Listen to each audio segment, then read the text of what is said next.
Alors écoutez, nous allons commencer maintenant.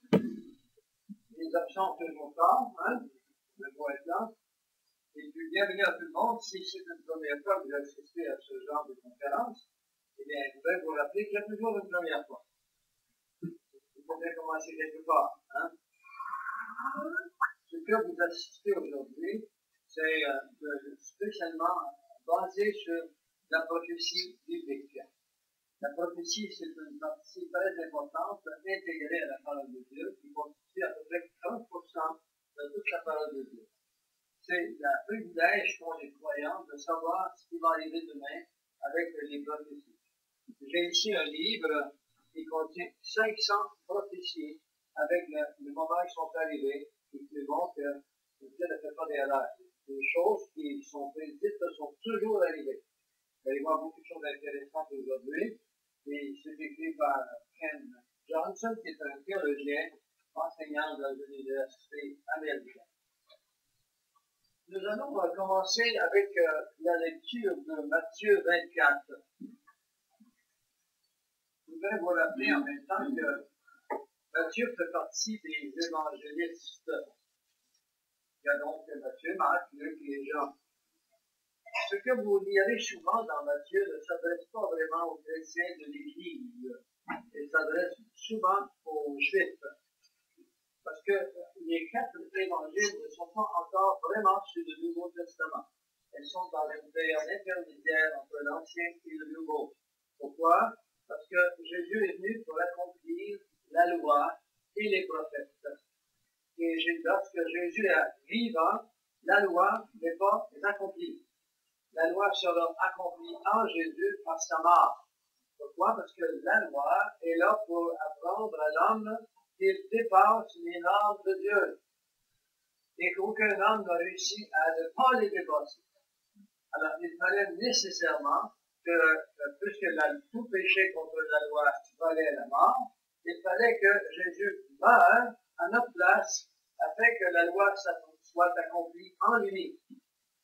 Et ensuite viendrait une autre dispensation, un autre temps, qu'on appelle la grâce. Et la grâce ne change rien à la loi, elle ne dit pas parce que tu es sous la grâce, tu peux voler ou tu peux te battre contre qui tu veux, et que tu seras nécessairement correct devant Dieu. Non, la loi n'est pas nécessairement, elle n'est pas du tout contre la grâce, mais la grâce n'est pas contre la loi. La grâce, c'est une autre dispensation qui va commencer quand Jésus dira, quand Jésus meurt, il dit tout est accompli. Il avait accompli quoi? Il avait accompli la loi. Il est mort avec la loi. Alors, la comète Aison, ça se passe dans le ciel actuellement, et le mot Aison, c'est un mot en hébreu, veut dire désastre. C'est une planète qui déjà a commencé à appeler du désastre. On a Nibiru il y a quelques années. Nibiru est loin d'être terminé. Il y a des scientifiques qui croient que Nibiru s'en vient pour 2014.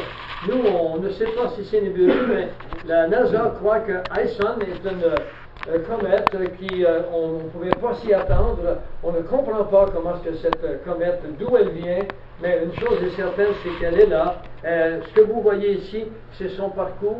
Vous voyez ici le parcours de Aison. Au mois de décembre, elle avait fini son périple, et puis sa périhélie, elle a fait le tour du Soleil, et puis elle revient maintenant, pas nécessairement pour s'en venir sur la planète Terre, puisqu'elle est en courbe, mais elle a apporté énormément de problèmes.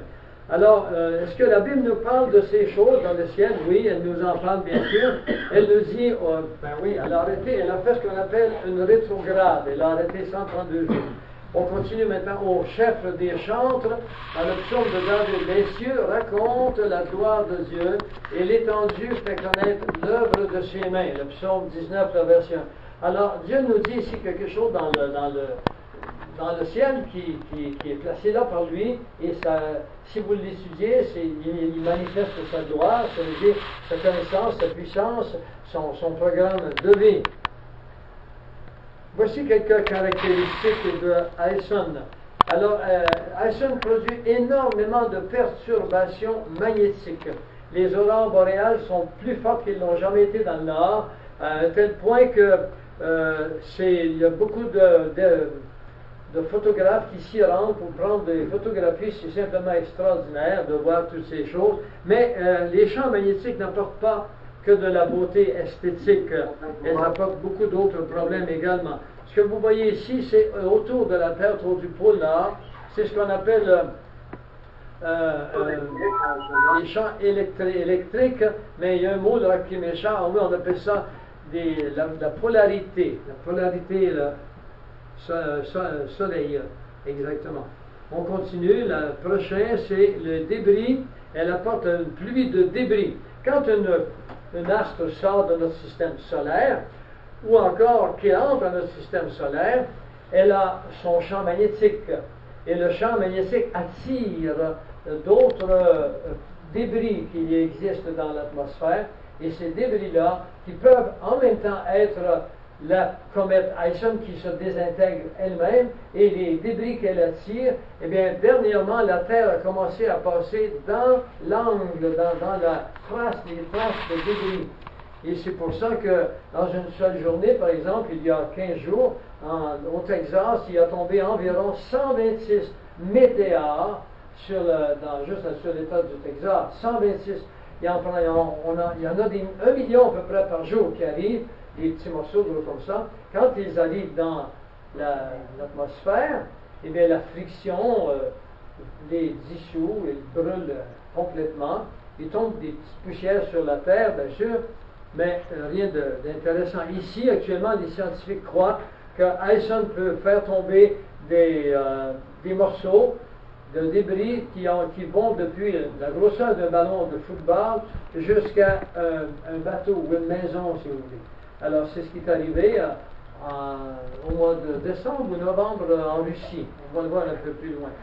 Alors, des débris de météorites, on en voit un, c'est celui qui est tombé en Russie, qui a détruit une bâtisse, avec le feu, énormément de peur de la part des gens. Et également les masses coronales. Masse coronale est ici. Ce que vous voyez ici, c'est le soleil qui est caché, autrement on ne verra rien, on le cache. Le soleil est juste derrière. Et ça, ce sont des masses coronales. Si vous mettiez la Terre en comparaison avec une masse coronale, là, vous voyez le point qu'il y a là, mon point lumineux. Alors ça, c'est peut-être un petit peu plus gros que la Terre. Vous avez une idée, si cette masse coronale était venue, la Terre serait à peu près ici. Si la masse coronale était arrivée là, tous les scientifiques sont d'accord, personne là-dessus qui dit non, que la masse coronale contient assez d'énergie électromagnétique pour briser ce qu'on appelle la grille électrique. Tout ce qui est électricité conduit par des fils serait brûlé automatiquement. Alors, on s'attend à ce que ça arrive. Et c'est à peu près impossible que ça n'arrive pas. Alors, elle va brûler. En tous les cas, le grand danger, c'est les satellites qui nous apportent plein d'informations. La petite conférence que nous faisons maintenant, nous allons probablement la placer sur Internet. Et si on n'avait pas ces satellites qui sont là, vous ne pourriez pas l'avoir. Plein Feu est écouté en Asie, il est écouté en Afrique, il est écouté dans les îles du Pacifique, et on est écouté partout. Là, au mois de décembre, on a eu environ 100 000 personnes qui sont venues sur Plein Feu dans le mois de décembre. Alors vous avez une idée que tout ceci nous permet de répandre la parole de Dieu et d'apporter des connaissances à des nations qui n'en ont jamais entendu parler autrement. Donc, ceci se produit maintenant. Selon la NASA et l'agence spatiale russe, on n'a jamais vu encore de telles émanations de champs magnétiques ou qu'on appelle des masses coronales de grande force. Ça ne se voyait pas dans le passé. Non pas qu'on n'avait pas de télescope pour les voir, mais c'est un phénomène nouveau. Je vous ai lu Matthieu, vous avez vu que Matthieu nous dit il va y avoir, le soleil va s'obscurcir, il va y avoir toutes sortes de phénomènes nouveaux. Alors on s'en va vers là.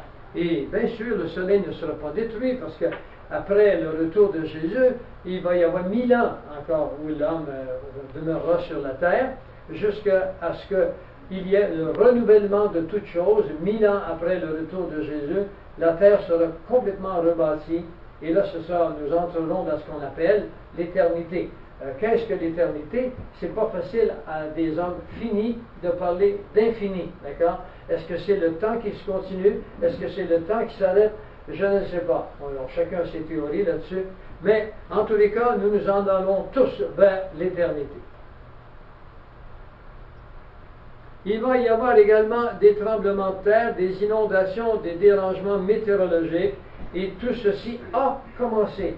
Et je vais vous apporter une petite vidéo, et dans cette petite vidéo, nous avons pris beaucoup de séquences différentes, afin que vous puissiez voir tout ce qui se produit sur la planète. N'ayez crainte, parce que ces choses doivent arriver.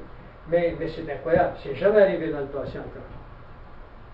Alors ici, vous avez simplement un schéma qui nous montre, on est ici depuis de 1900 à 1910 ici, et on échelonne à tous les décennies. Et ici, on est à la dernière, de 2000 à 2007, et ça, c'est des changements météorologiques, des tremblements de terre, et puis des catastrophes naturelles. Alors, vous voyez qu'il n'y en avait pas beaucoup dans ces années, et subitement, immédiatement après la guerre, on commence à monter. On en avait 71 au début du siècle, et à la fin du siècle, jusqu'à 2007, on en avait 3232. Alors, vous avez une idée là que les choses vont en progrès, puis c'est pas en rétrograde, on ne retourne pas en arrière. Alors, il y aura de grands tremblements de terre dans divers lieux. Je l'ai. Alors, écoutez bien, ceci, c'est Matthieu 24.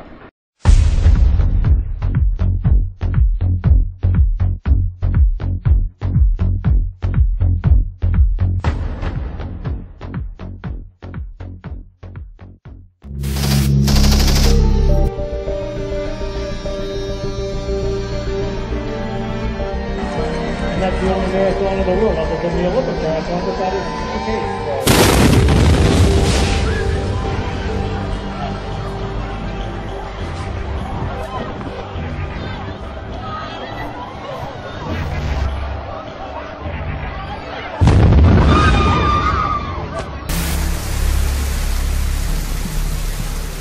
Germany is bracing itself for possibly one of its heaviest storms in the past decade. Hurricane Xaver is fast approaching, bringing with it snow and floods. Winds of up to 140 kilometers per hour are forecast, causing air and road transport chaos. The storm flood is expected to hit Bremen and Hamburg on Friday. In Texas, the trouble is ice, and lots of it. At this apartment building in Plano, look out below. Holy freaking moly! Huge sheets of ice put passers-by in the danger zone. Oh! Oh my God! And where it isn't ice, it's snow creating problems.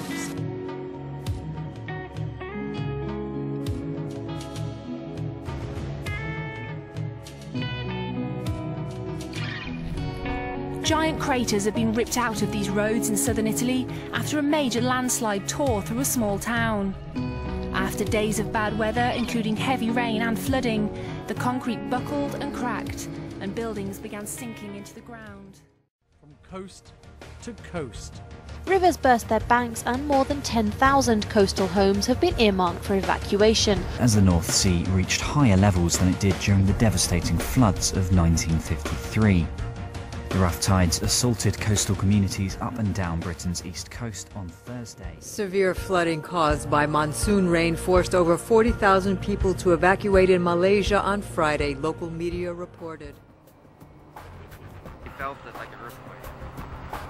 And so it's a good sound wave. Wrecked houses are seen on the beach at Hemsby in Norfolk, eastern England, showing the power of a storm that struck Britain and northern Europe. The storm came with hurricane-like winds and stirred up the largest tidal flow in 60 years. Several houses fell into the sea at Hemsby as waves wore away the cliffs. The rising sea level forced evacuations along the eastern coast of England, with some 1,400 homes flooded and at least 6 communities at high risk of overwhelmingly tall waves. A volcano has erupted in Indonesia, shooting ash and rocks more than half a mile into the air. After 400 years of lying dormant, this is the latest in a series of escalating reports from Mount Sinabung. C'est la course contre la montre au Pakistan après le puissant séisme de mardi. Les secouristes et villageois tentaient hier de retrouver des survivants sous les décombres. Le séisme de magnitude 7,7 a secoué la province du Baloutchistan et ravagé des villages. Le Baloutchistan est la province la plus vaste, la moins peuplée et la plus pauvre du Pakistan.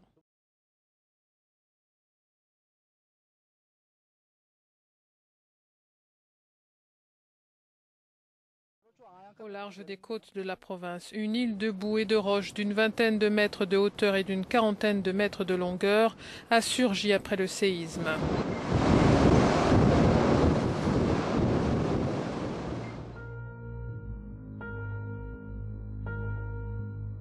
July 25th, 2012. Scientists and citizens are baffled as the waters of the Azov Sea turned bloody red. It might be a sign of the coming events, is what locals are saying as many panic from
such which brought snow to the whole country. The weather caused traffic disruptions and power outages.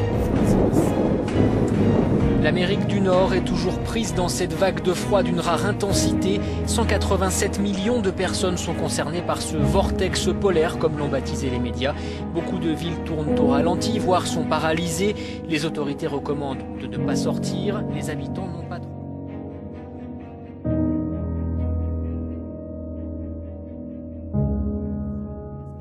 11 buildings in southwest China's Sichuan province.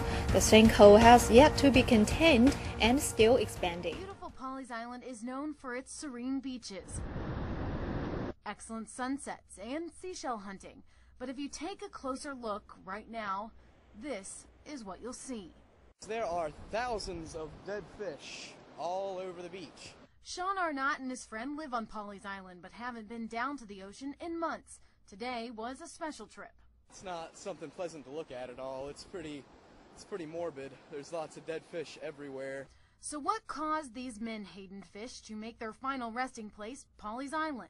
I heard there was like an oxygen deficiency or something like that in the water, which caused them all to suffocate. Experts say that's one theory. It could also be the unusually high and low tides we've been having. And then there's that possibility of a mysterious deadly algae. But all Arnett knows is that seeing tons of dead fish is, well, pretty fishy. It's just not really a pretty sight. This is an incredible story. Hundreds of birds falling dead from the sky in Nokesville, Virginia yesterday. You can imagine everyone out there is wondering what happened as wildlife experts are starting to investigate. They just fell from the sky. That is strange.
Más de 100 millones de personas se están viendo afectadas en un total de 22 estados. Hércules se ha cobrado la vida ya de al menos 15 personas. Más de 2.000 vuelos han tenido que ser cancelados en las últimas horas. En solo unas horas la nieve ha alcanzado un espesor de 60 centímetros en algunas zonas y se han registrado temperaturas mínimas de récord. Todo lo contrario ocurre en el sur del continente, donde ahora es verano. En Brasil, desde que empezó el año, el mercurio ha superado varios días los 45 grados. Las playas abarrotadas son el único refugio para aliviar el sofocante calor. 50 grados en Santiago del Estero, 46 en Buenos Aires. Hacía casi medio siglo que Argentina no sufría una canícula como la de este verano austral. La elevada demanda de energía eléctrica ha colapsado el sistema, lo que ha dejado a numerosos barrios sin suministro.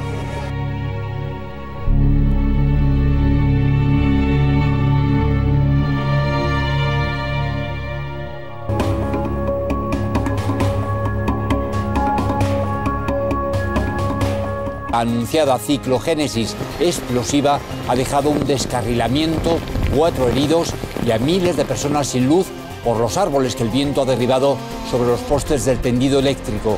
Fortísimo este temporal navideño que hasta ahora mantiene en alerta a 400 alertas se han registrado en las últimas horas por inundaciones en Reino Unido. Los vientos huracanados y el fuerte oleaje han causado daños en zonas costeras. Alrededor de un centenar de personas ha tenido que ser evacuado durante la noche. El ciclón Christine ha provocado lluvias torrenciales e inundaciones a su paso por el noroeste de Australia. Rachas de vientos superiores a 130 km por hora han destrozado casas, han arrancado árboles y han dejado sin electricidad a miles de personas.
Estados Unidos, un derrame químico en el río Elk, en Charleston, en Virginia Occidental, ha llevado al gobernador a declarar el estado de emergencia.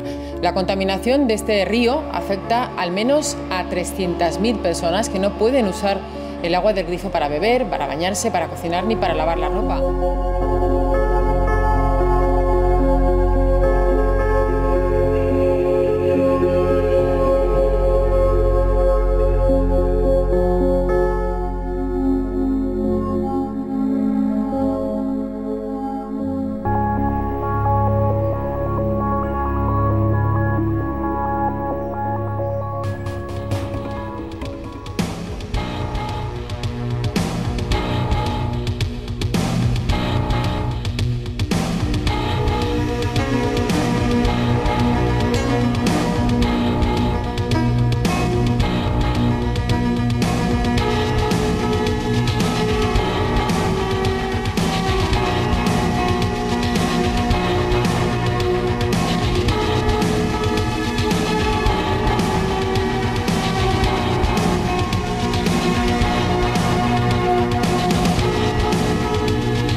À quoi tout ceci correspond-il? Énormément d'eschatologues américains qui passent leur vie à faire de la recherche sont d'accord, et les recherches que Richard a fait avec la coïncidence des astres dans notre système solaire, on croit que le cheval blanc de l'Apocalypse, les 4 cheval blanc a commencé à rentrer, et on voit déjà venir le cheval noir qui va suivre. Maintenant, il faut que je vous parle de quelque chose d'assez important. Je vais vous parler de mon ami qui s'appelle le rabbin Isaac Kaduri et de Ariel Sharon. Qu'est-ce qu'il y a quel est le rapport entre ces deux personnages? Alors, vous en avez un ici, et ce bonhomme, il est pas très âgé, il est décédé en 2006, il n'avait que 108 ans. Et ça, c'est le message final qu'il a laissé. Il a paru sur beaucoup de journaux dans le monde, je ne peux pas dire tous les journaux, dans tous les cas en Israël. Et puis ensuite, on met la photo de Ariel Sharon, alerte info. Maintenant, faisons la relation entre les deux. Le jeudi 24 janvier 2008, c'est la stupeur en Israël. Et puis, il demande à son fils de publier, mais uniquement 1 an après sa mort, parce qu'il savait très bien que ce ne serait pas facile pour le monde hébreu d'entendre ça. Il a d'abord laissé aller la rumeur orale, et ensuite les lettres que vous avez vues, c'est de sa propre main. Et il dira, il fera une prophétie que Jésus ne reviendra pas avant la mort d'Ariel Sharon. Ariel Sharon est mort le 11 janvier, ce mois-ci, il y a quelques jours seulement. Alors, on peut s'attendre maintenant que si cette prophétie est vraie, et moi, je crois que c'est un miracle pour qu'un homme de sa position puisse accepter que le Messie, c'est Jésus, et je crois que c'est un signe que nous ne devons pas oublier. Il y a d'autres événements très importants également que vous allez voir maintenant. Israël lui-même, dans Jérémie 9,16, pour ceux qui ne sont pas habitués à ce genre de discours, si vous n'avez pas assisté à des conférences souvent, il faut que vous compreniez qu'Israël a été absent de son pays pendant 19 siècles. Et que c'est Dieu qui les a dispersés par le monde parce qu'ils étaient un peuple rebelle. Pourquoi est-ce que Dieu les a dispersés par le monde plus qu'un autre peuple? Le peuple québécois, c'est un peuple entièrement rebelle à Dieu actuellement. Où sont les croyants? Il y a des chrétiens évangéliques qui suivent la Bible. On est combien au Québec? Je ne sais pas, moi, 15, 20 000 peut-être. Hein? On est 55 millions en Amérique du Nord, par contre. D'accord? On est plus nombreux que le catholicisme en Amérique du Nord. Alors, écoutez bien, il les a dispersés parce qu'il voulait que vous et moi, qui faisons partie des nations, nous puissions voir que lorsqu'on désobéit à Dieu, comme le peuple hébreu l'a fait, eh bien Dieu punit. Il les a envoyés par le monde. Alors, un seul verset sur plusieurs, je les disperserai parmi les nations qu'ils n'ont pas connues, ni eux ni leurs pères. J'enverrai après eux l'épée jusqu'à ce que je les ai consumés. Dans le verset suivant, il élèvera un étendard ou une bannière sur les nations, et il recueillera les exilés d'Israël, et il rassemblera les dispersés de Juda aux quatre bouts de la terre. Alors effectivement, en 1948, le 14 mai, Israël est retourné dans son pays à la journée même que les prophéties avaient dites. Et ce peuple maintenant est l'horloge de l'humanité. C'est par lui qu'on peut savoir où est-ce qu'on est rendu. Quand il fait 11h PM sur votre horloge, vous n'en allez pas déjeuner, vous en allez vous coucher, hein? Parce que nous sommes réglés par le temps et par l'espace. De la même façon, les prophéties nous disent où nous sommes dans le temps. Et nous nous évertuons à faire comprendre aux églises évangéliques, aux églises catholiques et à tout incroyant qu'ils se dépêchent de croire et qu'ils se dépêchent de se mettre à date avec les prophéties parce que le temps de l'humanité est arrivé à son sommet. Nous sommes au bout de toute chose. Dans Daniel 9, 27, il confirmera l'alliance. Il y a une alliance qui va être signée prochainement entre un homme qui va venir de loin. On l'appelle l'Assyrien. Le mot Assyrie ici, la Syrie autrefois c'était un territoire beaucoup plus grand que la Syrie d'aujourd'hui. Il confirmera une alliance avec plusieurs pendant une semaine, c'est-à-dire 7 années. Chaque jour de la semaine ici équivaut à une année. Alors il y a une alliance de 7 années qui va se signer très prochainement. Et à la moitié de la semaine, donc 3 ans et demi plus tard, il va faire cesser le sacrifice et le... Il faut qu'il y en ait un sacrifice. Pour le moment, il n'y en a pas. Mais Israël est prêt à recommencer maintenant les sacrifices tels qu'il le faisait autrefois. Ils ont tous les vaisseaux nécessaires pour ça. Ils ont même ce qu'on appelle les cendres d'une vache qui a été brûlée et de la dernière vache qui a été brûlée qui ont été retrouvées. Israël est prêt à faire ceci. Il fera cesser le sacrifice, c'est-à-dire celui qui va être l'antéchrist, et les oblations, et sur l'aile de l'abomination, c'est-à-dire qu'il va faire des choses terribles, viendra le désolateur, c'est-à-dire l'antéchrist, jusqu'à ce que la ruine qui a été déterminée fonde sur le désolé. La ruine, Dieu nous dit d'avance ce qui va arriver, et on peut suivre les événements. C'est ça que ça veut dire.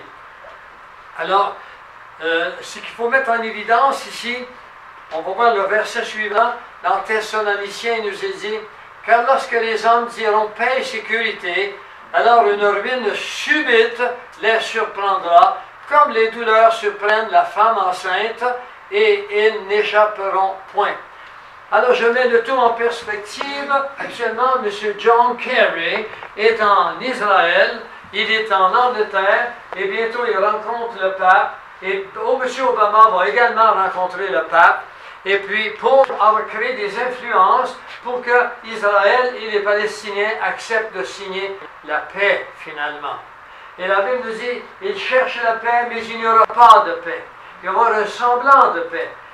Bibliquement parlant, il va y avoir une signature. Attendez-vous, suivez les événements qui arrivent avec Netanyahou actuellement. Suivez-les chaque jour. Et bientôt, M. Kerry va être là, parce que la semaine prochaine, cette semaine, jeudi, cette semaine, il sera avec le pape et ensuite il continue en Israël. Il attend une réponse de la part de M.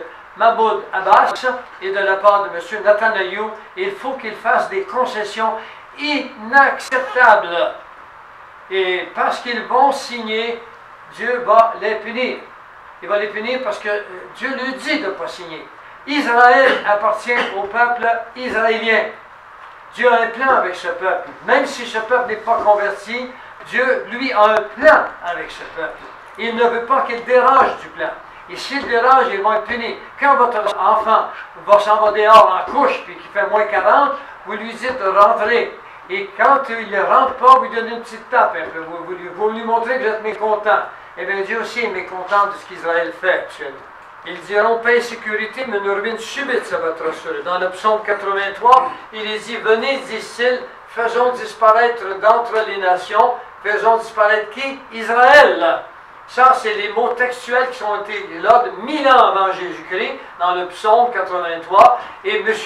Ahmadinejad a déclaré aux Nations Unies, mot par mot, il faut détruire ce peuple, le faire disparaître de la terre. C'est lui qui est la cause de tous nos problèmes. En 1939, il y avait un homme qui disait la cause de tous nos problèmes, c'est Israël. Et lui, il a la solution. Il s'appelait Adolf Hitler. Et lui, il fait le faire pareil. Ils n'ont qu'un objet dans la tête actuellement, sur le plan spirituel, c'est de faire disparaître Israël. Et il va y avoir une guerre internationale très prochainement entre Israël, la Syrie et ensuite la Russie. Sur le plan économique, et c'est le dernier élément que j'apporte maintenant, je pense que ça me semble qu'il y en a un autre, il y en a 5. L'économie. L'économie aux États-Unis est tout près de... Le dollar est tout près de chuter. Un matin, je suis allé sur Internet et puis des économistes nous annoncent que 2014 au maximum, peut-être le début de 2015, c'est la chute du dollar américain. Non pas qu'il n'y aura plus de dollar du tout, mais les États-Unis vont perdre la position de détenteur de la devise mondiale. Ceci leur permet d'imprimer de l'argent à volonté. Et c'est ce qu'ils font, ils impriment des milliards, puis plus ils en impriment, plus notre argent vaut rien. Mais si elle tombe, on a des sérieux problèmes. Les Arabes veulent comprendre le leur, la Chine veut comprendre le leur, l'Union européenne veut comprendre l'euro, mais ils ne s'entendent plus, l'Union européenne non plus. Il y a un Suisse ici qui pourrait vous en parler, il suit ça de près lui aussi. Alors, il y a un nouvel argent qui a été créé en parallèle avec le dollar, qui s'appelle le Bitcoin. Il a été créé, ça fait déjà 5 ans. Bon, moi, j'en ai entendu parler l'année dernière un peu, mais maintenant, c'est sur les journaux. Et j'ai reçu un document chez moi qui dure 1h30. Et c'est simplement extraordinaire. Fantastique. Le Bitcoin, c'est entièrement électronique. C'est de l'argent virtuel. Vous ne pouvez plus faire voler votre argent.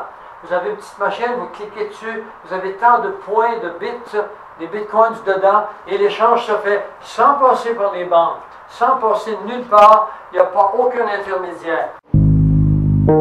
Tout a commencé ici, à la mi-mars. Frappé de plein fouet par la crise, Chypre ferme ses banques et provoque la colère de ses habitants. Pendant 12 jours, impossible de retirer de l'argent, une taxation des petits épargnants est annoncée. Cette pagaille va lancer sur le devant de la scène un personnage quasi inconnu jusque-là, le Bitcoin. Que se passe-t-il avec le Bitcoin pour ceux qui ne connaissent pas? La raison de cette soudaine gloire, l'envolée du cours du Bitcoin, une monnaie virtuelle disponible uniquement sur Internet. Parallèlement à la crise chypriote, de nombreux investisseurs, dont des Russes, y ont vu une valeur refuge, aussi un moyen très pratique pour sortir leur argent des banques de Nicosie. Mais revenons au départ. Le Bitcoin, c'est quoi? Comment fonctionne cette étrange monnaie né il y a 4 ans des mains d'un Japonais dont on ne connaît que le pseudo et qui pourrait être tout aussi bien, selon certaines sources, un groupe d'étudiants irlandais. Disons-le tout de suite, l'animal est très complexe, mais on peut toutefois retenir quelques points. Bitcoin est un système monétaire fermé, il n'y aura à terme que 21 millions d'unités. Un Bitcoin est une suite unique de chiffres et de lettres, les internautes se les échangent comme on s'envoie un email. Le Bitcoin est une devise convertible. Enfin, pour s'en procurer, soit vous en achetez comme des euros ou des dollars, soit vous mettez à disposition du réseau la puissance de calcul de votre ordinateur et en échange, vous recevez des bitcoins. Voilà un jeton qui symbolise 25 bitcoins. Au taux de change actuel, ça fait environ 2500 francs. Et la semaine dernière? En tout cas, il y a 2 semaines, c'était à peu près 1000 francs. Qu'est-ce que ça sera la semaine prochaine? Personne ne le sait. Nous sommes à Zurich. Stéphane et Lucius sont des hommes de l'ombre du Bitcoin. Ingénieurs, ils participent depuis les débuts à son développement. Aujourd'hui, alors que l'équivalent de près d'1,5 milliard de francs suisses circule en Bitcoins, ces deux compères ont le sourire. Comme beaucoup de pionniers, ils ont gagné pas mal d'argent. Et avec la crise actuelle, le Bitcoin a, d'après eux, de beaux jours devant lui. Dans Bitcoin, on ne fait pas confiance à une personne en particulier ou au développeur. On fait confiance au code lui-même.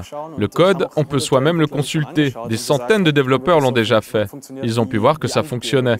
À mon avis, c'est une forme de confiance encore plus forte. On dit d'ailleurs, la confiance, c'est très bien, mais le contrôle, c'est mieux. Moi, l'idée qui me plaît, c'est que la circulation des paiements puisse être libre. C'est un peu comme la liberté d'expression. C'est quelque chose de fondamental. Que l'on puisse garder soi-même sa richesse, la transmettre librement et que l'on soit à l'abri des interventions des États. Signe du succès, on peut désormais acheter des centaines de milliers d'articles sur la toile avec des bitcoins. Des produits électroniques, de l'espace pour héberger un blog ou des données, mais aussi d'autres choses plus surprenantes, comme une voiture, de la bière belge, un voyage, ou encore cette maison vendue par un Canadien. Le potentiel de la monnaie virtuelle, ces gentlemen, venus spécialement de Malte, y croient aussi. Ils pilotent un fonds d'investissement totalement dédié au Bitcoin. Il pèse déjà 11 millions de francs. Nos clients nous posent toujours la même question. Comment préserver mon patrimoine?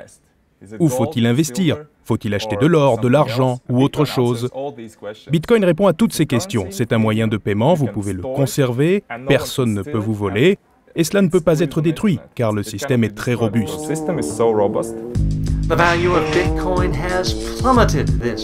Cet optimisme est cependant à tempérer, car le Bitcoin suscite aussi beaucoup d'inquiétudes. Très volatile, il a été victime d'un crack le 10 avril dernier, perdant 80% de sa valeur en un jour. Il est de plus soupçonné de servir de bien vils intérêts. Achat de drogue, vente d'armes, blanchiment d'argent. De quoi laisser sceptique cet économiste. On ne sait pas trop d'où le pouvoir d'achat de la monnaie vient. On ne sait pas qui se cache derrière. Il n'y a pas de banque, il n'y a pas d'autorité monétaire derrière. Et donc, ça pose problème parce que ça risque de porter atteinte à la stabilité de tout un système économique. Opaque par essence parce que reposant uniquement sur un réseau informatique, le Bitcoin va maintenant devoir convaincre de ses bonnes intentions. Un défi qui passera par la stabilisation de son cours, mais aussi un renforcement de sa sécurité. En effet, le Bitcoin est la cible des pirates, rendu fou par la taille du magot.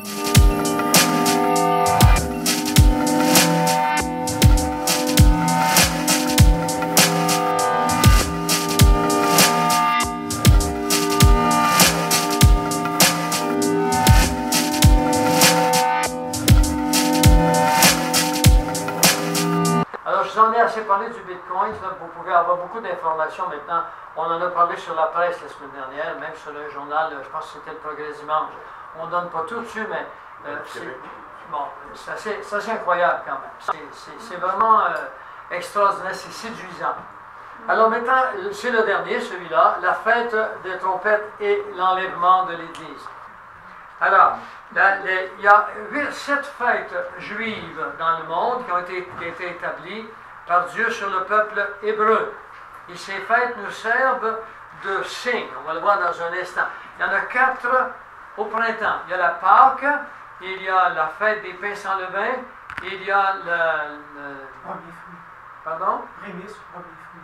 Non, c'est pas... Oui, les premiers fruits. Et ensuite, il y a la Pentecôte au mois de juin. Et à l'automne, maintenant, il y a la fête des trompettes au mois de Tishri. Il y a le Yom Kippour et puis finalement la fête des tabernacles. Les 4 premières fêtes ont été accomplies en Jésus-Christ. Fini, on n'a plus à les faire. Ça serait long de vous expliquer ça. Je ne veux pas toucher à ça, c'est trop long. Mais les 3 fêtes de l'automne ne sont pas accomplies. Et là, on rentre dedans. Alors, continuons maintenant. Le plan de Dieu pour l'humanité, les fêtes juives, ce sont des signes qui précèdent le retour très proche de Jésus et de l'enlèvement de l'Église. En l'an 2014 se produiront, écoutez bien, ouvrez grandes vos oreilles, en l'an 2014 se produiront 2 éclipses totales de lune qui correspondent à des fêtes de l'Éternel, des fêtes juives. La première se produira le jour de la Pâque juive évidemment, et non pas la Pâque telle que nous le faisons nous. La Pâque, c'est la première fête, ce n'est pas le vendredi saint, c'est une erreur qu'on nous a fait dans le catholicisme de nous présenter le vendredi saint 2 jours avant la Pâque. La Pâque, ce n'est pas un dimanche, le mot Pâque, je les ai passés par-dessus, et c'est quand Jésus est mort, le sang de Jésus qui a été sur les linteaux des portes. C'est le contraire. Alors, il faut aller dans l'Ancien Testament. Bon. En l'an 2014 se produiront 2 éclipses totales de lune qui correspondent à des fêtes de l'Éternel. La première, le jour de Pâques, le 14 de Nissan, et le deuxième, le jour de la fête des tabernacles, le 15 de Tishri. Ce même phénomène se produira en l'an 2015. 2 éclipses totales de lune, le jour de la Pâque et le jour de la fête des tabernacles. Quand 4 éclipses totales de lune se suivent 2 années de suite, les astronomes appellent cela une tétrade. Ça fait 4, 2 fois 2, 4, tétra, c'est 4, alors on appelle ça une tétrade. Mais suivez bien maintenant, ouvrez grandes vos oreilles. Les tétrades associées aux fêtes juives sont extrêmement rares. 1 ou 2 par siècle au maximum. Plusieurs siècles pouvant se passer sans qu'aucune tétrade associée aux fêtes juives. Depuis l'an 1 de notre ère, 7 tétrades semblables seulement se sont produites, dont 2 au XXe siècle. Après 1914 à 2015, il ne se produira plus aucune tétrade associée aux fêtes juives pour 500 ans avant. Mais on ne peut pas... Je ne pense pas que la NASA soit... C'est la NASA qui a découvert. Parce que la NASA a des ordinateurs qu'ils font reculer à volonté parce que l'ordinateur donne leur jeu sur ce qui est arrivé dans l'astronomie dans le passé, parce que c'est constant, c'est stable. Alors maintenant, le pasteur Mark Biltz, pasteur juif, c'est rare des juifs, on les appelle les juifs messianiques. Il demeure à Washington. Remarqua aussi qu'au cours du XXe siècle, il s'était produit 2 tétrades associées aux fêtes juives. À chaque fois, elles étaient en relation avec un événement important concernant la nation d'Israël, toujours Israël ou le peuple juif. La première tétrade se produit en 1949-50, juste après l'indépendance de l'État d'Israël en 1948. Et la seconde en 1967-68, au moment où Jérusalem est reconquise par les Juifs. Ils ont été absents pendant 19 siècles. Ils l'ont reconquis d'une façon quasi miraculeuse. Il y a eu une seule tétrade associée aux mêmes fêtes juives au 15e siècle, en 1493 et 14, un an après l'expulsion des Juifs de l'Espagne et après la découverte de l'Amérique en 1492. Ils ont été mis hors de l'Espagne par Ferdinand I et Isabelle de Castille. Il n'y a eu aucune tétrade associée aux fêtes juives au cours du 16e, 17, 18 et 19e siècle. Les scientifiques sont certains que ce n'est pas une coïncidence, c'est impossible que ça arrive. Il y a trop de facteurs et il faut que ce soit associé. Mais ce n'est pas tout. Le pasteur Bills a également remarqué qu'il devait se produire 2 éclipses de soleil en 2015. La première éclipse se produira le premier jour du mois de Nissan, c'est-à-dire le premier jour du mois de l'année religieuse. Et la seconde, une éclipse partielle, se produit le premier jour du mois de Tishri, c'est-à-dire le premier jour de l'année civile, qu'on appelle également la fête des trompettes, ou encore la fête des trompettes, ou le Rosh Hashanah, ça veut dire le premier de l'an. Tout cela en 2015, est-il possible qu'il s'agisse d'une coïncidence? Il n'est pas possible que toute une série de coïncidences accumulées soit le produit du hasard. On a donc le schéma suivant. Les tétrades. Alors, maintenant, pour qu'on croie aux tétrades, est-ce que Dieu parle des signes qui viennent du ciel? Bien sûr qu'il en parle. Alors, allons le voir. Il nous a dit qu'il y a des luminaires dans l'étendue des cieux pour séparer le jour d'avec la nuit, et qu'ils servent de signes, et pour les saisons, et pour les jours, et pour les années. Alors, il est bien dit ici, pour les saisons, pour des signes, pour toutes sortes d'événements associés avec Israël. Il y en a un autre. Voici les fêtes de l'Éternel. Les fêtes de l'Éternel sont des convocations que vous publierez au temps fixé. On le voit dans le Lévitique 23, verset 4. Le Lévitique, c'est la tribu de Lévi, les prêtres de Dieu. Et pour ceux qui ne sont pas encore connaissants de la Bible, les prêtres de Dieu étaient là pour faire des sacrifices avec des agneaux, des tourterelles, et puis Jésus était le dernier des agneaux. Le dernier des agneaux a eu lieu il y a 1900 ans en arrière. Et puis, ce fut le commencement du temps de la grâce. Et la loi mosaïque ou de Moïse a été abolie. Romains 10, 4. Christ est la fin de la loi. Si quelqu'un veut vous mettre sur la loi pour le salut, dites-vous, vous êtes encore sur l'Ancien Testament. Le Nouveau Testament, c'est sur la grâce. Et c'est pour ça que la prêtrise est terminée également. Voici le calendrier hébraïque. Nous sommes pour les Hébreux en l'an 5775. Alors nous sommes en 2014, notre année présente. Le 15 de Nissan, ça équivaut le 15 avril 2014. Dans notre temps à nous, le 15 avril, c'est la première éclipse lunaire. La deuxième, ensuite, maintenant, dans la fête des trompettes, il y aura une autre éclipse. Elle se fera le 25 septembre 2014. Ensuite, l'autre, on est en 2014 encore. Le 14 de Tishri, ce sera le jour du Sukkot. Sukkot, c'est un autre mot pour le mot tabernacle. La fête des tabernacles en 2014 sera une autre éclipse lunaire. Et finalement, Adar 29, c'est-à-dire le premier Nissan, ou le 20 janvier, février, mars 2015, première éclipse solaire totale. Et finalement, un autre à Pâques, la Pâques 2015 maintenant, eh bien ce sera le 4 janvier, février, mars, avril 2015, une autre éclipse lunaire. Et maintenant, le 29 de Elul, parce qu'après 29, c'est un autre mois qui commence. Les mois sont de 28 jours. Alors ce sera le 13 septembre 2015, ce sera une éclipse solaire partielle. Ça, c'est fait par la NASA. Et le Yom Kippour, ça fête la fête la plus importante en Israël. Elle aura lieu le 23 mars 2015. Et puis finalement, la dernière éclipse du Sukkot ou des tabernacles, l'éclipse lunaire en 2015, elle aura lieu le 28 septembre 2015. Ce qui est important que vous reteniez dans tout ceci, c'est que la NASA qui a établi ces choses, mais la NASA ne comprend pas ces choses.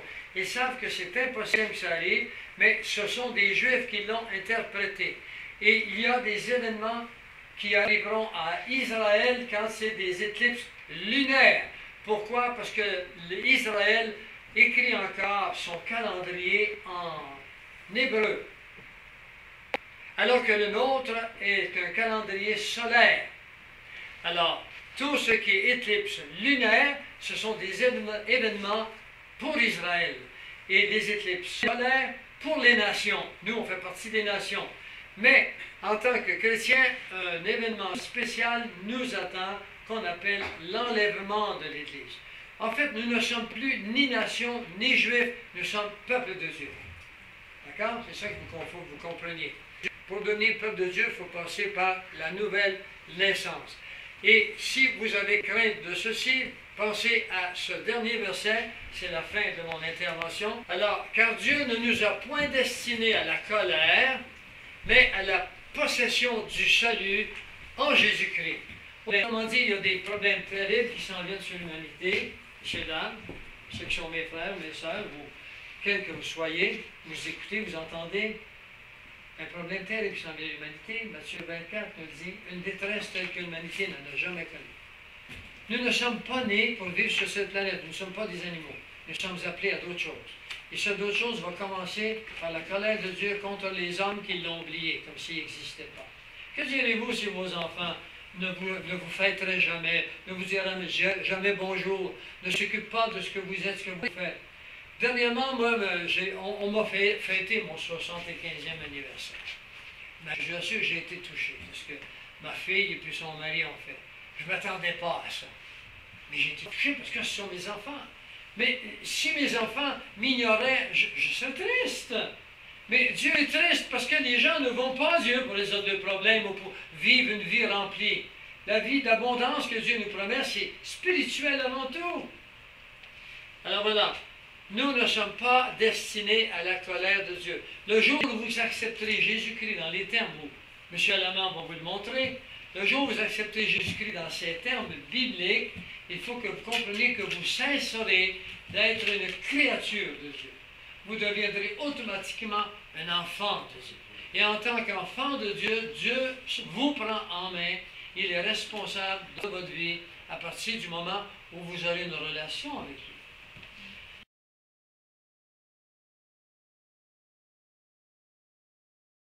Et plus on va aller de l'avant, plus on va voir que ça va s'aggraver dans notre monde.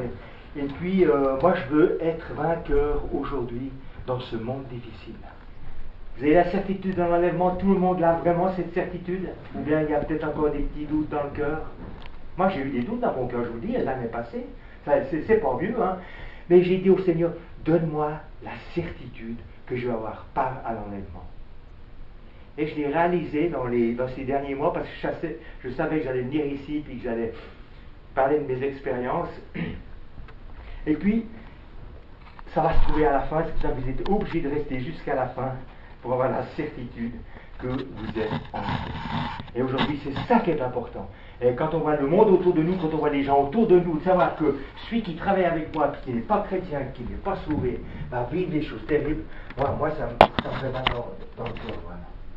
Alors, je vais vous parler de 4 personnes de la parole de Dieu qui m'ont frappé et puis qui, dans leur attitude, dans leur vie de tous les jours, ont été vainqueurs. Alors, on va faire une lecture dans 2 Samuel, chapitre 23, à partir du verset 8. Ce sont ici les noms des hommes vaillants qu'avait David. Joseph Bachébeth, le Tachémonite, était chef des meilleurs guerriers. C'est lui qui leva sa lance sur 800 hommes qu'il tua en une seule occasion.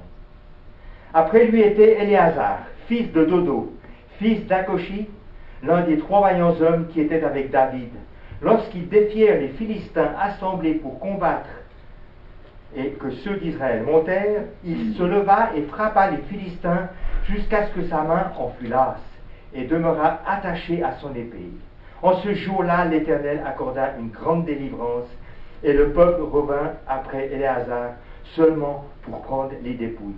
Après lui venait Shama, fils d'Agé-Harith. Les Philistins s'étaient rassemblés en troupes et il y avait là une pièce de terre pleine de lentilles. Or le peuple fuyait devant les Philistins. Mais il se tint au milieu du champ, le défendit et frappa les Philistins.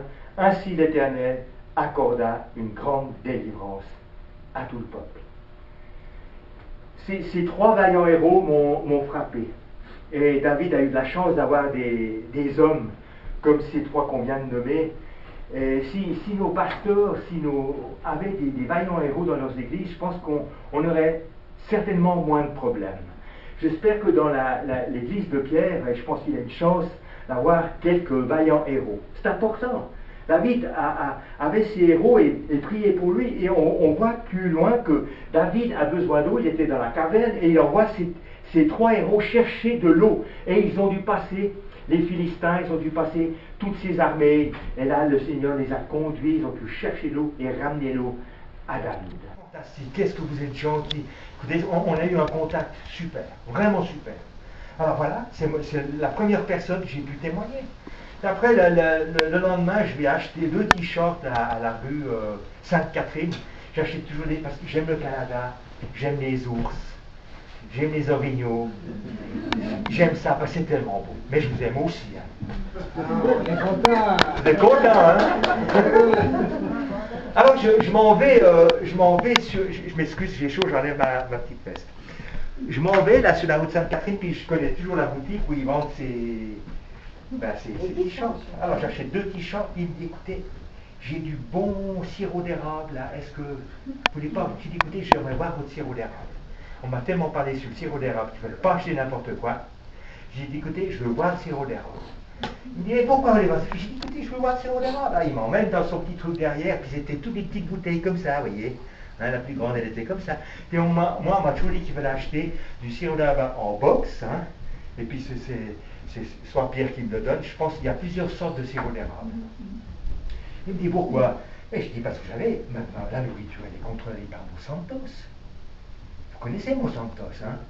Tous nos aliments sont contrôlés par Monsanto. Il me dit c'est qui Monsanto? Je dis écoutez, vous connaissez pas Monsanto? J'explique ce que c'est Monsanto, puis j'explique ce que c'est. Ben, c'est une gouvernance mondiale qui s'en vient.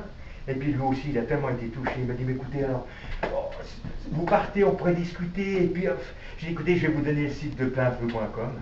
Et puis vous irez là-dessus, puis vous trouvez tout là-dessus. Voilà. Ma résolution 2014, c'est d'annoncer la bonne nouvelle à ceux qui ne connaissent pas. Tellement important. Tellement important, chers amis. Ah si, il vous a pas édité un peu. Le coiffeur, il vous a pas... Ah oui,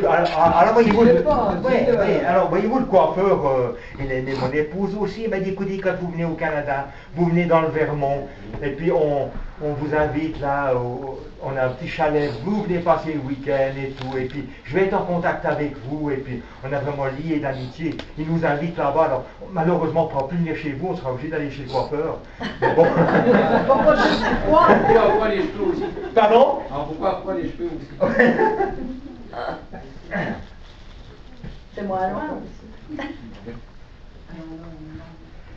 Il y en a un peu. Ça va, puis j'ai encore. C'est bon. Moi, j'écoute, moi. Vous n'êtes pas tout On écoute, on veut savoir la suite. Vous voulez que j'arrête? Non, on veut savoir la suite. Il y a aussi Daniel, m'a beaucoup parlé. Daniel le prophète qui annonce des choses, des révélations. Mais par-dessus tout, un homme courageux en déportation à Babylone et soumis au roi Nebuchadnezzar, chez qui il était en captivité et qui était à son service. Il refuse, je veux pas, on ne va pas détailler, mais il refuse de manger des viandes sacrifiées. Il risquait la mort, hein, mais le roi l'a respecté. Notre position en Jésus fait que les autres nous respectent. Moi, je suis convaincu de ça. Ces ennemis qui sont à l'oreille du roi, qu'il faut faire un décret pour interdire la prière. Vous vous rendez compte? Hein? Qu'est-ce qu'il fait le grand Daniel? Lui, il fait tout le contraire. 3 fois par jour, il se met en prière, il ouvre les volets de les fenêtres de sa chambre, et puis tout le monde le voit et il prie. Il ne s'est pas caché. Il aurait pu aller descendre à la cave pour prier. Non, il était déterminé.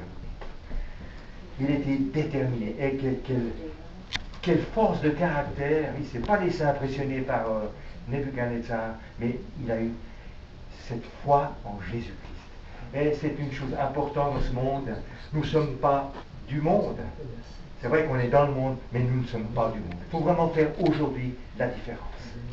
On peut plus se permettre d'aller dans des choses où le monde règne. Dieu nous met à part, Dieu nous met de son côté.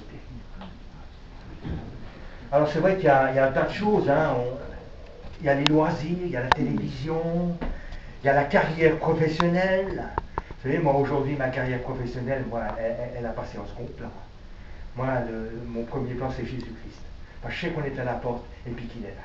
On doit travailler, je dois travailler, c'est clair. J'aimerais bien rester à la maison tranquille et puis me dire qu'il y a mon salaire qui tombe. Faut rester vaillant. Pardon? Faut rester vaillant. Il faut rester vaillant. Il faut rester vaillant. Et je peux vous dire que je suis vaillant. Mais aujourd'hui, je crois que la position, elle change. Hein.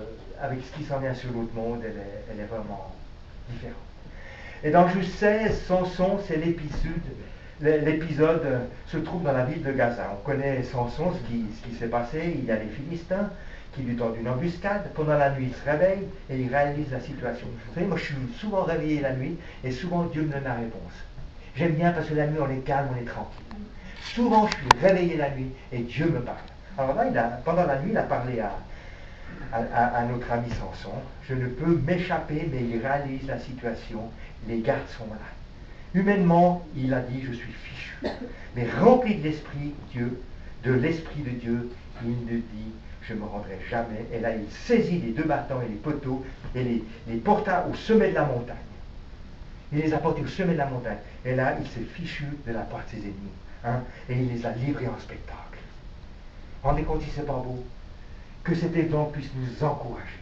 Et vraiment, le Seigneur nous parle. Et dans la puissance du Saint-Esprit, nous pouvons fracasser les portes des barrières de l'ennemi. Moi, je suis convaincu de ça. Est-ce que nous avons la foi dans les promesses de Dieu? Ça, c'est important. Est-ce que nous avons la foi en les promesses de Dieu? Si on n'a pas la foi, il n'y a rien qui peut se réaliser. Est-ce que nous croyons quand Dieu nous parle, chers amis? Est-ce que vous y croyez? Alors, il y a beaucoup de gens qui disent, mais comment tu sens que Dieu te parle? Mais écoutez, si je suis en Christ, et que j'ai quelque chose qui me vient à l'esprit, ça ne peut pas venir de Satan. On est d'accord? Si je vis en Christ, ce qui vient à mon esprit vient automatiquement de Jésus-Christ. C'est clair que si je marche un pied dans le monde, puis un pied... c'est pas possible. Là, je suis tout à fait d'accord. Mais je suis convaincu, quand Dieu me parle, ça vient de lui, et puis qu'il me donne les directives pour ma vie. Ça, c'est tellement important de savoir. Mais il faut être en lui, il faut être en Christ. Alors, est-ce que nous croyons vraiment quand Dieu nous parle? Car si nous n'avons pas la foi aux promesses de Dieu, elles ne peuvent s'accomplir. J'aimerais qu'on lise Hébreux 4, verset 16. Hébreux 4, verset 16.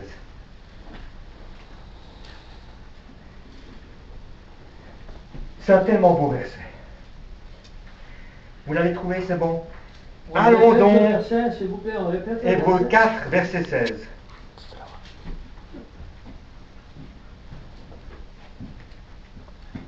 Allons donc avec confiance au trône de la grâce, afin d'obtenir miséricorde et de trouver grâce. Mais ce qu'il y a après, c'est extraordinaire. Pour être secouru dans le temps convenable. Le temps convenable. Quand j'ai lu ça, je l'ai lu je ne sais pas combien de fois, hein, mais l'autre jour, chez ma fille, j'étais là tranquille, et puis tout d'un coup, ça m'a flashé aux yeux. Dans le temps convenable, on n'a pas de souci à se faire, dans le temps qui vient, parce qu'il sera là. Mais il faut avoir confiance en lui. Il faut avoir confiance en lui. Le dernier épisode que j'aimerais relever, c'est l'épisode où Jacob a lutté avec un ange de Dieu. Vous vous rappelez? Mais regarde, le dernier épisode, je vais vite passer, hein, parce que le temps passe. C'est l'épisode où Jacob a lutté avec un ange de Dieu. Il est frappé à la hanche et il est blessé. Il est diminué dans le combat. Moi, je suis diminué, je peux vous dire, je suis diminué avec mes genoux. Hein. Je ne peux pas me mettre à genoux. Hein. Je ne peux pas me mettre à genoux. Et j'ai mon tendon d'Achille qui est brisé. Hein. On m'a opéré, ça n'a pas dû, ça a tout lâché. Alors, au lieu d'avoir des pieds qui tiennent bien, j'ai mes doigts de pied qui sont comme ça, je ne peux plus les ouvrir. Je suis diminué, mais ça ne m'empêche pas de louer le Seigneur et d'aller contre mon ennemi. Alors, qu'est-ce qu'il a fait? Et malgré cela, il lui dit, je ne te laisserai point aller que tu ne m'aies béni. Chers amis, souvent on baisse vite les bras, on n'attend pas. Et puis si Dieu ne répond pas tout de suite, ben on n'est pas content, ça ne va pas. Vous vous rendez compte ce qu'il a, Jacob, ce qu'il a dû endurer, la côte percée là, mais il veut jusqu'au bout, il va jusqu'au bout, parce qu'il veut recevoir la bénédiction de Dieu. Quelle détermination, chers amis, quelle détermination. Et là, il a reçu la bénédiction, et puis qu'est-ce que ça vient? Son nom devient Israël qui lutte avec Dieu. C'est beau, hein? Quel homme, hein? Quel homme, hein? Extraordinaire. Il y a un combat dans la prière, une lutte dans la prière. Pas juste un email au Seigneur. Seigneur, je t'envoie un petit email, toi, j'ai besoin de bénédiction, là, j'ai plein d'emails. Et après, on parle dans l'autre. Non, c'est pas ce qu'il veut. C'est pas ce qu'il veut. Et vraiment, Jacob est déterminé dans la prière. Soyons des gens qui ne sont pas hésitants. Lâchons prise et abandonnons-nous dans les mains de Dieu. C'est ça que le Seigneur veut. Chers amis, c'est personnellement que Dieu nous demande d'être de vaillants hommes. Résolus, notez bien ceci, déterminés, collés à la parole de Dieu, la serrer sur son cœur, rester en place face à l'ennemi, foi dans les promesses de Dieu, la foi, pas quelque chose de facile. En quelques minutes, je vais vous raconter ce qu'est la foi. Et un jour, il y a un trapéziste qui arrive au milieu d'un village, il est en sa côte, il monte sur l'échelle, et puis là, avec son bâton, il marche dessus et puis il traverse. Puis les gens commencent à s'assembler en bas, puis qui applaudissent, c'est fantastique. Il descend de son échelle, puis il prend sa barre, il dit, est-ce que je suis capable de traverser sans barre? Bien sûr que vous êtes là. Tout le monde applaudit, il traverse sa barre, il redescend. Et puis après, il prend une brouette, puis il dit, est-ce que vous pensez que je suis capable de traverser sur cette corde avec une brouette? Puis les gens disent, mais bien sûr, il n'y a pas de problème. Alors il s'en va avec sa brouette, il revient, il descend. Après, il reprend une brouette, puis il dit, maintenant, qu'est-ce qui veut venir dans la brouette? Que je traverse. C'est ça la foi. Qui veut monter dans la brouette du Seigneur? Qui veut monter dans la brouette du Seigneur? C'est pas facile, chers amis. Hein? Ben, c'est ça la foi. C'est ça, là. Je trouve que c'est un tellement bel exemple que c'est tellement important. Rempli de l'Esprit. Ma chère sœur, il faut que tu reçoives le baptême du Saint-Esprit. La puissance du Saint-Esprit. À venir. Mais c'est important. C'est ce qui nous permet de lutter, puis l'ennemi n'a aucun droit sur nous. Purifié de tout péché. Chers amis, voilà, purifié de tout péché. Alors, cette robe qu'on doit revêtir, le Seigneur nous parle justement de l'enlèvement. Et moi, je me pose la question. Est-ce que je fais partie des vierges folles ou des vierges sages? J'aimerais bien savoir. Mais j'ai eu la réponse. C'est que Dieu nous demande de purifier nos cœurs. Dieu nous demande de purifier nos cœurs, de laver nos robes. Les noces de l'agneau, on les attend, mais qu'est-ce que Dieu dit? De nous préparer aux noces de l'agneau. C'est pas d'attendre, c'est pas de rester sur une chaise, assis, et dire, Seigneur, je t'attends. C'est de nous préparer. Quand on a une noce, on se prépare. On se lave, on met les plus beaux habits, on se prépare, on se lave, et puis on est le plus bel homme. Dieu veut qu'on se prépare. Et pour moi, j'ai compris qu'il nous fallait régler notre passé. Demander pardon au Seigneur. Vous savez, la nuit, tous ces temps, le Seigneur me rappelle des choses, et le Seigneur me dit, mais il faut que tu demandes pardon pour cela. Pas seulement aller voir la personne, il y a des personnes qui sont mortes, je ne sais quoi, mais que je règle ça devant lui. Et ça me donne une force intérieure que vous ne pouvez pas vous imaginer. Parce que Dieu veut qu'on se prépare, Dieu veut qu'on soit des gens qui sont lavés de toute soudure. Et ça, c'est le Seigneur qui nous aide à faire. Et c'est tellement beau lorsqu'on arrive à demander pardon. Écoutez, je me suis énervé quand j'étais chez ma fille, il y avait ma petite fille qui mangeait à table, et puis je lui ai fait une réflexion un petit peu difficile. Alors ma fille m'a dit, oh, quand papa t'es quand même difficile avec, on ne parle pas comme ça. C'est vrai que je me suis emporté. J'ai été travailler la nuit. Et puis le lendemain matin, j'ai été repris. Puis j'ai pris ma petite fille dans les bras, j'ai dit, écoute, je te demande pardon. J'ai été dur avec toi. J'ai pris ma fille, puis j'ai demandé pardon. Si on n'est pas capable de demander pardon, il y a quelque chose qui ne joue pas. C'est difficile le pardon. C'est difficile, la chose la plus difficile, mais il y a une telle bénédiction après, vous ne pouvez pas vous imaginer. Alors voilà, il faut le faire. Dieu nous demande de le faire. Et pour moi, revêtir cette robe, C'est ça qui est extraordinaire. C'est de régler notre passé et puis de marcher, pas continuer à être changé. Dieu change nos vies, Dieu change nos cœurs. Ça qui est important. Nous préparer pour l'enlèvement, chers amis. Nous préparer. Si Christ est dans vos vies, alors vous allez monter avec lui. Ça, c'est sûr et certain. Alors, chers amis, nous arrivons au terme de notre vie sur cette terre. Et le Seigneur de nous dire de nous préparer pour l'enlèvement qui est à la porte. Et de dire comme Paul, j'ai combattu le bon combat. Paul a combattu le bon combat. On est obligé de rentrer dans ce combat tous les jours. Notre victoire en cette année s'annonce difficile. Il nous dit, venez à moi.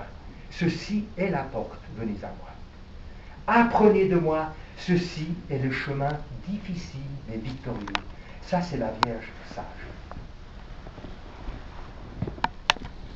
Venez à moi, ceci est la porte. Si on reste sur le pas de porte, c'est la Vierge folle. Je suis convaincu de ça. Dieu nous demande d'aller sur ce chemin. C'est un processus que Jésus appelle être son disciple. Être son disciple. Il y a combien de chrétiens qui ont donné leur cœur au Seigneur, puis qui restent là, qui ne vont pas plus loin? Hein? Et puis je pense que ceux-là, ceux qui ne sont pas disciples, vont rester et vont vivre des choses terribles. Et pour moi, je suis convaincu que rester sur la porte, c'est la Vierge folle. Mais rentrer sur ce chemin victorieux, difficile, mais victorieux, c'est la Vierge sage. C'est pas beau ça? Certains veulent bien entrer par la porte, mais ils ne veulent pas marcher sur le chemin. Dans nos vies, il doit être le Seigneur de tout, ou alors il n'est pas le Seigneur du tout. Dans nos vies, il doit être le Seigneur de tout, ou alors il n'est pas le Seigneur du tout. C'est pas à moitié. C'est pas à moitié. On doit être entre les mains de notre Seigneur. On doit être ses disciples, des vaillants soldats, des vaillants héros. Et si on va avoir part à l'enlèvement, ceux qui sont sur le chemin et qui n'ont encore pas fait ce pas difficile, mais où Dieu nous aide. Alors, moi je vous invite vraiment ce soir à aller plus loin, et puis à être ce disciple que Jésus demande, à prendre la parole, à chercher, à lire les promesses de Dieu, à purifier nos cœurs. C'est ce que Dieu nous demande, en fait. C'est pas compliqué, hein? C'est pas compliqué, mais il faut le vouloir. Il faut le vouloir. Il y a une décision à prendre de vouloir marcher sur ce chemin, et tout est là, ses promesses sont là, et Dieu veut nous aider vraiment à marcher sur ce chemin qui est difficile, mais Dieu nous donne ses promesses. Et ces promesses, elles sont tellement merveilleuses. Et moi, je vous dis, on va vivre des temps difficiles, et si on n'est pas ancré dans la foi, chers amis, on ne va pas tenir le coup. On ne va pas tenir le coup. Mais on a tout ce qu'il faut cet après-midi, les promesses du Seigneur pour aller de l'avant. Et puis soyons ses disciples, marchons avec lui, soyons des hommes et des femmes qui ont revêtu la puissance du Saint-Esprit. Ésaïe dit au 41 verset 13, c'est moi l'Éternel ton Dieu qui te prend par la main et qui te dit, ne crains point, je suis ton aide. Ma chère sœur, le Seigneur est ton aide. N'ayez aucune crainte des attaques de l'ennemi. Mais au nom de Jésus, tu les chasses. Tu prends position, tu ne baisses surtout pas les bras, mais prends position. Christ est vainqueur. Christ est vainqueur. Moi, j'aimerais qu'on fasse un acte de foi ce soir. Est-ce que vous croyez est-ce que vous avez cette foi ce soir que Dieu peut vous conduire dans ces temps qui viennent difficiles? Est-ce que vous le croyez? Oui. Alors, ceux qui veulent faire cet acte de foi, on va réciter l'Éternel est mon berger. Je vais vous le lire avant, parce que pour moi c'est la plus belle prophétie pour les temps de la fin. Il faut y croire. Et si vous vous levez cet après-midi, croyez-vous que ce verset, ce psaume, l'Éternel est mon berger, va être une réalité pour vous? Je vais vous le lire avant. L'Éternel est mon berger, je ne manquerai de rien.